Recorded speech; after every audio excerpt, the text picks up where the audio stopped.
Hello hi friends ಎಲ್ಲ ಹೇಗಿದ್ದೀರಾ? ನೋಡಿ ಇವತ್ತು ನಾನು ವೆಜ್ ಕಡಲೆ ಮನೋಲಿ ಗೊತ್ತುಂಟಲ್ಲ, ಅದನ್ನು ನಾನು ತಂದಿದ್ದೇನೆ. ಮನೋಲಿ ಅಂದರೆ ನಮ್ಮ ಮ್ಯಾಂಗ್ಳೂರು ಭಾಷೆಯಲ್ಲಿ ತೊಂಡೆಕಾಯಿ ಹೇಳ್ತೇವೆ. ಇದರ ಗ್ರೀನ್ ಕಲರ್ ತೊಂಡೆಕಾಯಿ ಉಂಟಲ್ಲ, ಅದು ಸಹ ಕಟ್ ಮಾಡಿ ಇಟ್ಟಿದ್ದೇನೆ.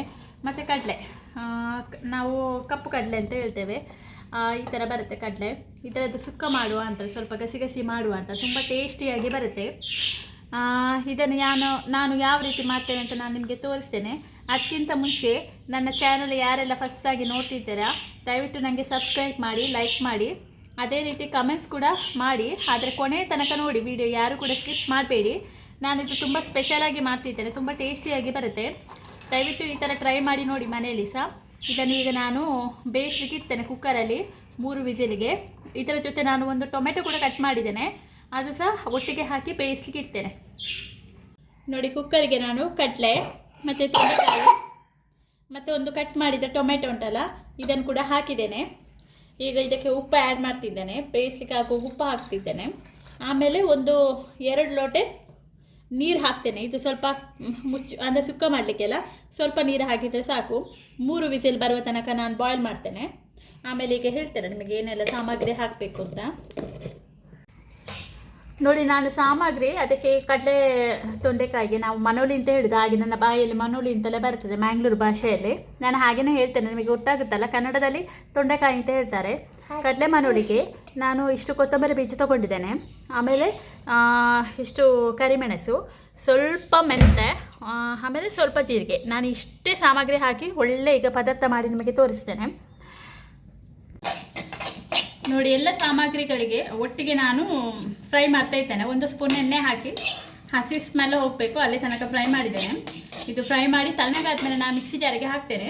ತಣ್ಣಗಾದ್ಮೇಲೆ ನಾವು ಯಾಕೆ ಮಿಕ್ಸಿ ಜಾರಿಗೆ ಹಾಕಬೇಕಂದ್ರೆ, ಇದು ಬಿಸಿ ಇರುವಾಗ ನಾವು ಮಿಕ್ಸಿ ಜಾರಿಗೆ ಹಾಕಿ ಗ್ರೈಂಡ್ ಮಾಡಿದರೆ ಅದರ ಟೇಸ್ಟ್ ಎಲ್ಲ ಹೋಗುತ್ತೆ. ಅದಕ್ಕೆ ನಾವು ಸ್ವಲ್ಪ ಫ್ರೈ ಮಾಡಿ ಹಾಗೆ ಇಡಬೇಕು, ತಣ್ಣಗಾದ್ಮೇಲೆ ಹಾಕಬೇಕು.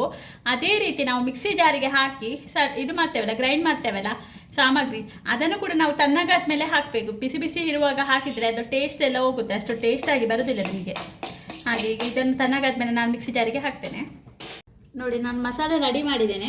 ನನ್ನ ಎಲ್ಲ ಪದಾರ್ಥಕ್ಕೆ ಈ ರೀತಿ ಮಸಾಲೆ ಹಾಕಿ ನಾನು ಮಾಡೋದು, ಯಾಕಂದರೆ ಅದು ತುಂಬ ಟೇಸ್ಟಿಯಾಗಿ ಬರುತ್ತೆ. ಕೆಲವರು ಖಾಲಿ 1 ತುಂಡು ಈರುಳ್ಳಿ ಮತ್ತೊಂದು 1 ತುಂಡು ಬೆಳ್ಳುಳ್ಳಿ ಹಾಕಿ ಪದಾರ್ಥ ಮಾಡ್ತಾರೆ.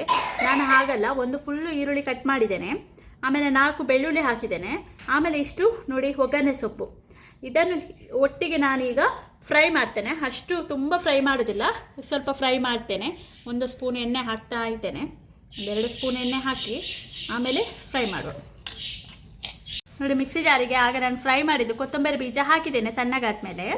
ಇದಕ್ಕೆ ಸ್ವಲ್ಪ ಇಂಗು ಕೂಡ ಹಾಕಿದ್ದೇನೆ. ಇಂಗು ಯಾಕೆ ಹಾಕೋದಂದರೆ ವಾಯು ಆಗುತ್ತಲ್ಲ, ಅದು ಕಡಲೆ ತುಂಬ ವಾಯಲ್ಲ. ನಮ್ಮ ಮನೆಯಲ್ಲಿ ಮಕ್ಕಳು ಕೂಡ ಇದ್ದಾರೆ, ಹಾಗಾಗಿ ನಾನು ಇಂಗು ಹಾಕಿದ್ದೇನೆ. ಪದಾರ್ಥ ತಿನ್ನುವಾಗ ಹೊಟ್ಟೆ ನೋವೆಲ್ಲ ಬರಬಾರ್ದು ಅಂತ. ಆಮೇಲೆ ನೋಡಿ, ಇಷ್ಟು ಹುಳಿ ತೊಗೊಂಡಿದ್ದೇನೆ. ನಾನು ಸ್ವಲ್ಪ ಹುಳಿ ತೊಗೊಂಡಿದ್ದೇನೆ, ಯಾಕೆಂದರೆ ಟೊಮೆಟೊ ಹಾಕಿದ್ದೇನಲ್ಲ ಅದಕ್ಕೆ. ಆಮೇಲೆ ಸ್ವಲ್ಪ ಅರಿಶಿನ ಹಾಕ್ತಿದ್ದೇನೆ. ನೋಡಿ, ಇಷ್ಟು ಅರಿಶಿನ ಹಾಕಿದ್ದೇನೆ.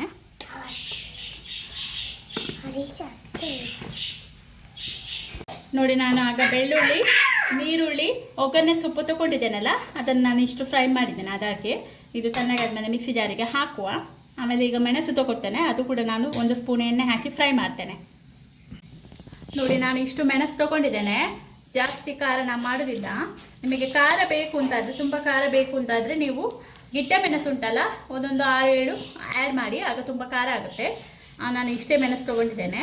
ಈಗ 1 ಸ್ಪೂನ್ ಎಣ್ಣೆ ಹಾಕಿ ನಾನು ಫ್ರೈ ಮಾಡ್ತಾ ಇದ್ದೇನೆ. ಇದು ಕೂಡ ತಣ್ಣಗಾದ್ಮೇಲೆ ನಾನು ಮಿಕ್ಸಿ ಜಾರಿಗೆ ಹಾಕ್ತೇನೆ.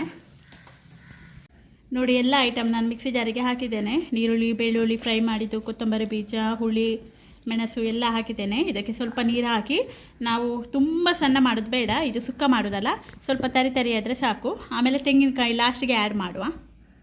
ನೋಡಿ, ಕುಕ್ಕರಲ್ಲಿ ಆಗ ನಾನು ಬೇಯಿಸ್ಲಿಕ್ಕೆ ಇಟ್ಟಲ್ಲ ಕಡಲೆ, ಮನೋಲಿ ಮತ್ತು ಟೊಮೆಟೊ ಬಹಳ ಚೆನ್ನಾಗಿ ಬೆಂದಿದೆ. ಈಗ ನನ್ನದು ಮಿಕ್ಸಿಯಲ್ಲಿ ನಾನು ನೋಡಿ ಸ್ವಲ್ಪ ತರಿಯಾಗಿ ಸಣ್ಣ ಮಾಡಿದ್ದೇನಲ್ಲ, ಆ ಮಸಾಲೆ ನಾನು ಹಾಕ್ತಿದ್ದೇನೆ. ಇದಕ್ಕೆ ತೆಂಗಿನಕಾಯಿ ಆ್ಯಡ್ ಮಾಡಲಿಲ್ಲ, ಇನ್ನೂ ಆ್ಯಡ್ ಮಾಡ್ತೇನೆ. ಈಗ ಇದರಲ್ಲಿ ಸ್ವಲ್ಪ ಒಂದು 5 ನಿಮಿಷ ಇದಾಗಲಿ, ಬಾಯ್ಲ್ ಆಗಲಿ, ಎಲ್ಲ ಮಸಾಲೆ ಎಲ್ಲ ಸ್ವಲ್ಪ ಚೆನ್ನಾಗಿ ಇರಲಿ. ಆಮೇಲೆ ತೆಂಗಿನಕಾಯಿಯನ್ನು 1 ಸುತ್ತು ನಾನು ಇದರಲ್ಲಿ ಗ್ರೈಂಡ್ ಮಾಡಿ ಪುನಃ ಇದಕ್ಕೆ ಹಾಕ್ತೇನೆ. ನೋಡಿ ಹೀಗೆ ಮಸಾಲೆಯಲ್ಲಿ ನಾನು ಹಾಕಿ ಇದು ಬೇಯಿಸ್ತಾ ಇದ್ದೇನೆ. ಸ್ವಲ್ಪ ಒಂದು 5 ನಿಮಿಷ ಬೇಯಿಸಲಿ. ಇದು ಏನಂದರೆ ಗರಂ ಮಸಾಲೆ ಪುಡಿ. ಇದನ್ನು ಹಾಕಿದರೆ ಇದರ ಫ್ಲೇವರ್ ಬೇರೆಯೇ ಬರುತ್ತೆ, ತುಂಬ ಚೆನ್ನಾಗಿ ಬರುತ್ತೆ ಫ್ಲೇವರ್. ಇದು ಇದರಲ್ಲಿ ಒಂದು 5 ನಿಮಿಷ ಕುಕ್ ಆಗಲಿ ಈ ಥರ ಫ್ಲೇವರ್. ಆಮೇಲೆ ನಾವು ತೆಂಗಿನಕಾಯಿ ಆ್ಯಡ್ ಮಾಡುವ. ಮಿಕ್ಸಿ ಜಾರಿಗೆ ನಾನು ಇಷ್ಟು ತೆಂಗಿನ ತುರಿ ಹಾಕಿದ್ದೇನೆ. ಇದನ್ನು ಸ್ವಲ್ಪ ತರಿತರಿಯಾಗಿ ತುರಿದು ಸಣ್ಣ ಮಾಡಿ ನಾನು ಈಗ ಅದಕ್ಕೆ ಮಸಾಲೆಗೆ ಪಾತ್ರೆಗೆ ಹಾಕ್ತೇನೆ. ನೋಡಿ ಮಿಕ್ಸಿ ಜಾರಿಗೆ ಹಾಕಿ ತೆಂಗಿನ ತುರಿ ನಾನು ಇಷ್ಟು ತರಿತರಿಯಾಗಿ ತುರಿತಿದ್ದೇನೆ. ಇದನ್ನು ನೋಡಿ ಮಸಾಲೆಯಲ್ಲಿ ಬೇಯ್ತಾ ಉಂಟಲ್ಲ ಕಡಲೆ ಮಣ್ಣುಳ್ಳಿ, ಅದಕ್ಕೆ ನಾನು ಹಾಕ್ತೇನೆ. ಈಗ ಹಾಕೊಂಡು ನೋಡಿ ನಮ್ಮದು ಕಡಲೆ ಮಣ್ಣುಳ್ಳಿ ಸುಕ್ಕ ರೆಡಿ ಆಯಿತು. ಒಳ್ಳೆ ಫ್ಲೇವರ್ ಬರ್ತಾ ಉಂಟು. ಇದಕ್ಕೆ ಒಗ್ಗರಣೆ ಹಾಕಿದರೆ ನಮ್ಮದು ಕಡಲೆ ಮಣ್ಣುಳ್ಳಿ ಸುಕ್ಕ ರೆಡಿ ಆಯಿತು. ಇಲ್ಲಿ ನಾನು ಬಾಣಲೆಗೆ ಎಣ್ಣೆ ಇಟ್ಟಿದ್ದೇನೆ. ಬೆಳ್ಳುಳ್ಳಿ ಸಾಸಿವೆ ಒಗ್ಗರಣೆ ಹಾಕಲಿಕ್ಕೆ ಗೊತ್ತುಂಟಲ್ಲ, ಅದನ್ನು ರೆಡಿ ನೋಡಿ. ಒಗ್ಗರಣೆ ರೆಡಿ ಆಯಿತು ನಮ್ಮದು. ಈಗ ಪದಾರ್ಥಕ್ಕೆ ಹಾಕ್ತಿದ್ದೇನೆ.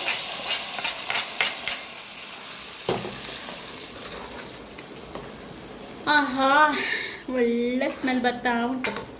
ಎಷ್ಟು ಚಂದ ಪದಾರ್ಥ ಆಯಿತು ನೋಡಿ. ನಿಮ್ಮ ಕಣ್ಣೆದುರಲ್ಲೇ ನಾನು ಎಷ್ಟು ಚಂದ ಮಾಡಿದ್ದೇನೆ ಪದಾರ್ಥ.